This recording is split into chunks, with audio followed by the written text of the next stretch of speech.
Ken smiled as he recalled, "Your parents were always a handful."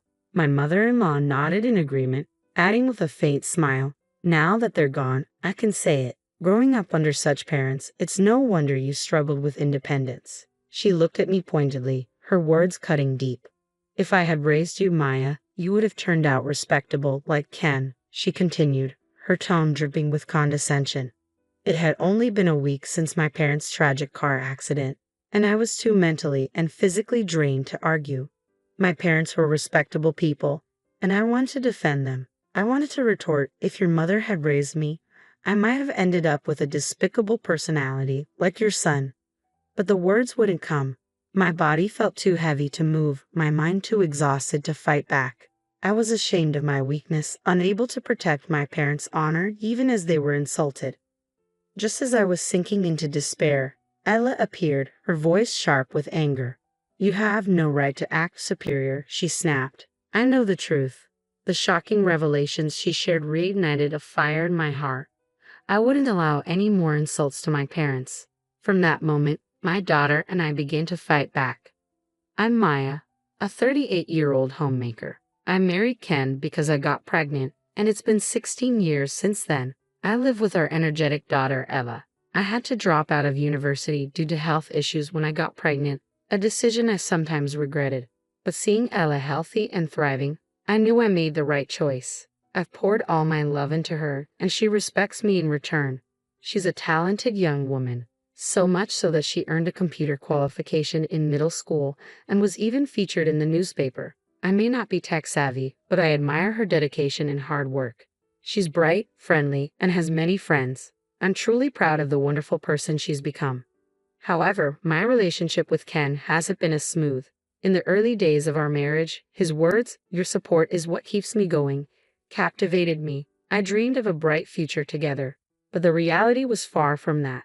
During my pregnancy, I suffered from severe morning sickness and back pain, spending most of my time in bed. Even then, I can't forget his harsh words. "Aren't you even going to prepare dinner? Don't slack off on your housework," he scolded, showing no empathy for my condition. "Even when I'm not feeling well, I work hard at the office every day. I'm not slacking off like you," he'd say, making me anxious about our future. When Ella was born, Ken didn't even show up at the hospital, citing work as an excuse. I didn't see him until we were discharged. That was when my affection for him began to wane. Yet I didn't choose divorce, mainly for Ella's sake. I felt incapable of raising her alone, especially without the means to send her to a good private school. So I endured, even when Ken made irrational demands like, "I can't eat this awful food. Remake it immediately." I silently complied, striving to be the ideal wife. As I continued to obey without complaint, Ken grew more arrogant. By the time 10 years had passed, he no longer even called me by my name. It wasn't just him. My mother-in-law also tormented me. She'd visit when Ken wasn't around and harass me with cruel words. "Women with low education and no career like you aren't suitable for Ken. You probably only got married because you were young. Now that you're getting older, you'd better make an effort not to be abandoned." And all I could do was apologize. "I'll do my best," was always my response. But no matter how often I said it, it never seemed to make a difference. My mother-in-law would inspect the house with a critical eye, eventually pointing out some minuscule spot on the bookshelf. "Look, you haven't cleaned properly," she'd say. "If you're a housewife, it's only natural that there shouldn't be a speck of dust left." I wonder if low education also means low skills in housework. No matter how hard I worked, she always found something to criticize. There was only one time I couldn't hold back. I broke under the weight of my husband and mother-in-law's constant harsh words. "Ken, weren't you much kinder before we got married? Why did you become so cold?" Even after 10 years of marriage, I still couldn't understand why he had changed. For a decade, I'd been searching for answers, but I couldn't find any specific reason. If my husband's coldness was directed solely at me, I might have been able to endure it. But thinking about our daughter, I decided to confront him. "I understand work is tough, but I want you to make a little more time for Ella." His response, when he returned, was cruel. "Why should I bother with my daughter's mood? I'm already busy running the company I founded, unlike you, who have nothing to do all day." After shouting this, he quickly retreated to his room. If Ella had been his biological daughter, maybe he would have listened. That faint hope was shattered in an instant. Feeling at my limit, I decided to confide in my parents about everything that had happened. Their words were a relief I hadn't realized I needed. Why didn't you talk to us sooner? If it's about your livelihood, we'll support you. Divorce him quickly. For someone who had tried to overcome everything on my own, their support was incredibly reassuring.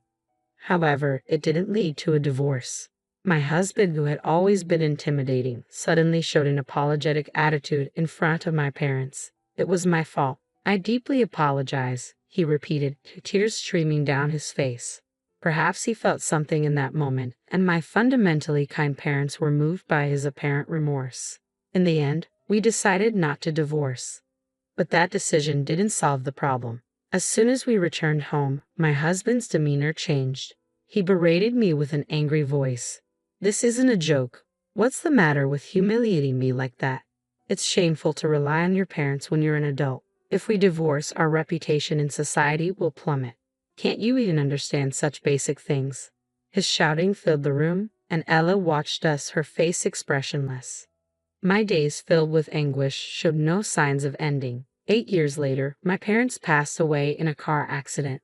The cause of the accident was mistakenly pressing the accelerator instead of the brake. I couldn't believe it had come to this. Devastated by the obituary, I barely had time to process my grief before I had to take on the responsibility of arranging my parents' funeral. As their only child, the weight of this duty fell entirely on me. My husband made it clear he had no intention of helping. This is your parents' funeral, so I won't help at all. You deal with everything on your own, he declared before heading off to work as usual.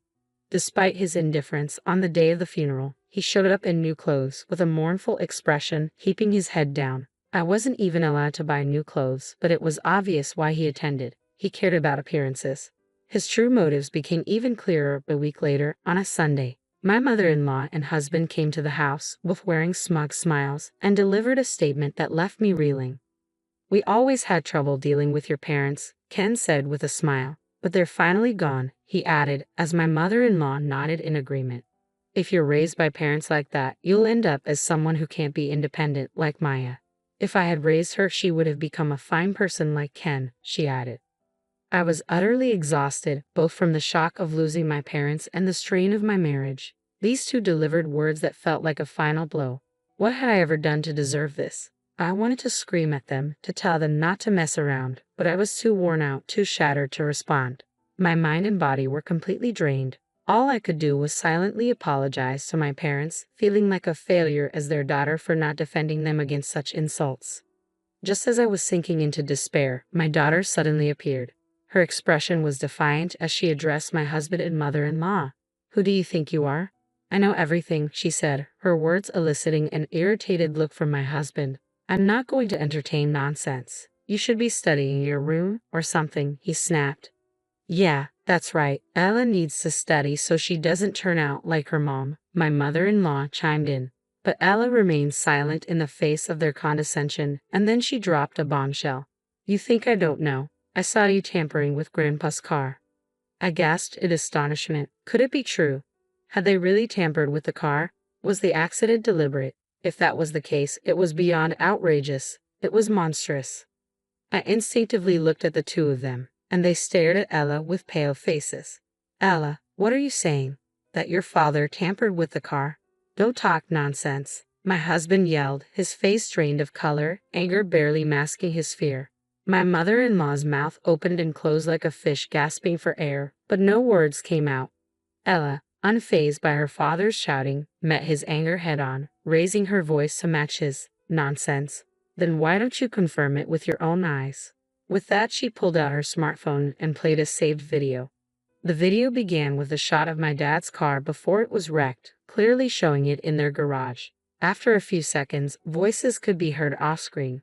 All right, good thing we left the keys unlocked, said my husband's voice. How did you unlock the garage? Asked my mother-in-law. I went to apologize to my in-laws before, remember? I made a copy of the house key then, thinking I'd get it back to them someday. I knew Maya had the key, so I borrowed it while she was sleeping.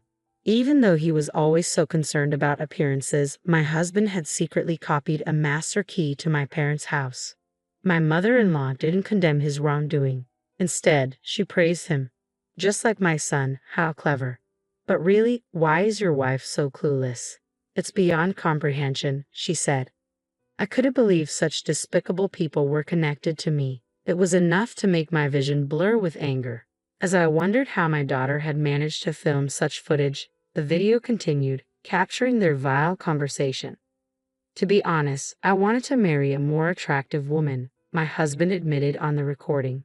But I was afraid of the trouble from rumors after dumping her, so I ended up getting married. My mother-in-law chuckled and added, it might be true that even conceiving a child was part of her scheme with you. What a hopeless child she is.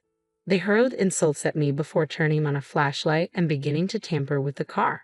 After about 30 minutes, my husband stood up, wiping sweat from his brow and uttering decisive words. All right, the setup is complete. I messed with the brakes, so there's bound to be an accident somewhere. My anger won't subside until someone gets seriously hurt.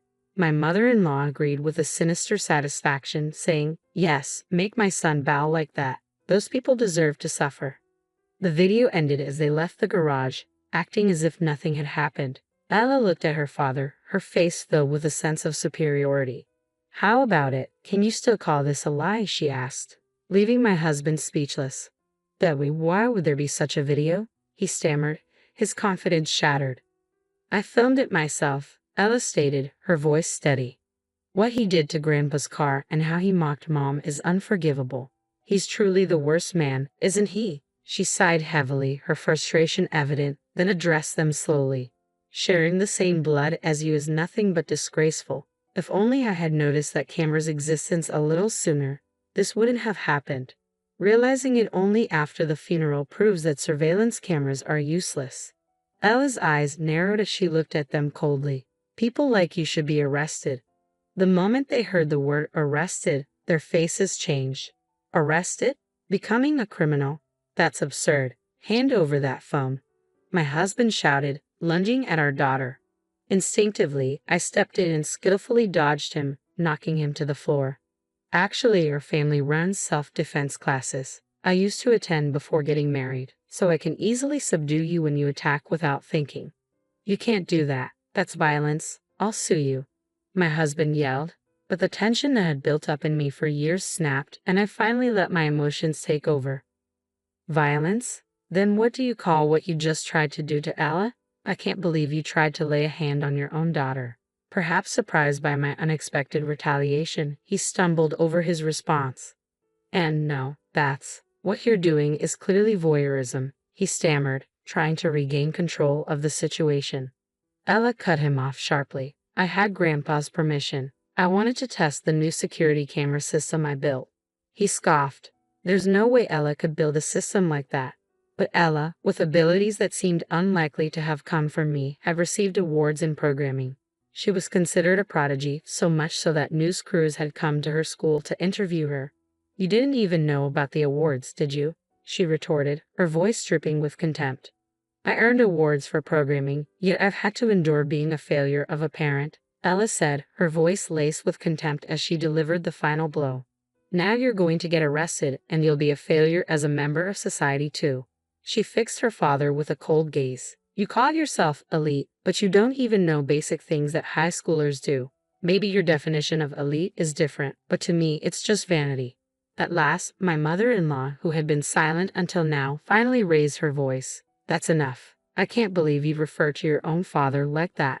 Maybe it's because you, Maya, are so violent that this child grew up to be violent too. I was speechless, utterly astonished. Had she already forgotten what happened earlier when her son tried to attack our daughter? Ella shot back, criminals should stay quiet. Breaking my smartphone is pointless. The data is in the cloud, so you can't erase it anyway. Impressed by my daughter's foresight, I watched as she continued. Why suddenly talk about clouds? She mocked. I'm not talking about the sky. I'm talking about the internet. Elite people like you should understand, right? Especially after all the boasting you did to Mom. But both my husband and his mother remained silent, clearly unfamiliar with cloud computing. Calling yourselves elite is just plain vanity. Ella continued. What a pitiful family. Don't be ridiculous. Who do you think has been feeding you all this time? With whose money? My husband retorted angrily. It's not that she didn't work, but that she couldn't. Ella replied coolly. In fact, my husband had pressured me into being the housewife, insisting that a dual income would ruin his rich man image. He gradually stripped away what little independence I had. But today, those days end. Seeing my daughter bravely stand up, I realized I needed to do the same. Ella is right. I've stayed in this marriage for our daughter's sake, but being with someone like you is detrimental to her, I said firmly. Are you really asking for a divorce? How will a woman who's never worked survive without me? My husband shouted, his contemptuous attitude exposing how hollow his pride really was. I decided to shatter that inflated ego. Do you really think you can live without me? Who do you think irons your suits every day, cleans this comfortable house, prepares your favorite meals? I've done all that. Without me, do you think you can handle it all by yourself? Of course I can, he responded, though his voice wavered with uncertainty. Your voice seems shaky. Are you really confident? I pressed. Yeah, well, anyway, there's prison life waiting for you from now on, so there's no need to worry about that, Ella said with a smile. I almost laughed. That's a relief. Your life as an elite is over, and from now on, you won't have to worry about society's gaze. As he continued to speak, it seemed he reached a breaking point and suddenly screamed, breaking free from my grasp. This is no joke. There's no way I'm going to prison. If I just destroy the cameras, the evidence disappears, he yelled, rushing off and leaving his mother behind.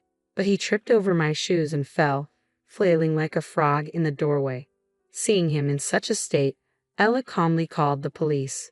In the end, both my husband and his mother were taken away by the authorities. Subsequently, videos taken by my daughter and other evidence were discovered, leading to their arrest. Anger welled up within me as I thought about the truth behind my parents' deaths. The trial is still ongoing, but I hope they receive appropriate punishment. Furthermore, my husband's company went bankrupt immediately following his arrest, with lawsuits regarding unpaid wages piling up. It seems he was unpopular among his employees, often speaking condescendingly without offering much helpful advice. Their belief in their own superiority was just a misconception. Since then, my daughter and I have been living a peaceful life. Although there were concerns about finances, my parents left us an inheritance. The will stipulated that the inheritance was solely for my daughter and me, granting my husband no rights. I was surprised by the existence of the will, but apparently it was prepared long ago, foreseeing events such as my contemplation of divorce or their passing. I hold deep respect for my parents. I started attending a vocational school for welfare-related studies, using the inheritance. I believe that acquiring specialized qualifications will pave the way for me to become a full-fledged employee despite my lack of prior work experience. My daughter is passionate about app development and expresses a desire to become a programmer in the future. While life with just the two of us can be challenging, it's also filled with happiness. I cherish the precious life I share with my daughter and hope to continue doing so in the future.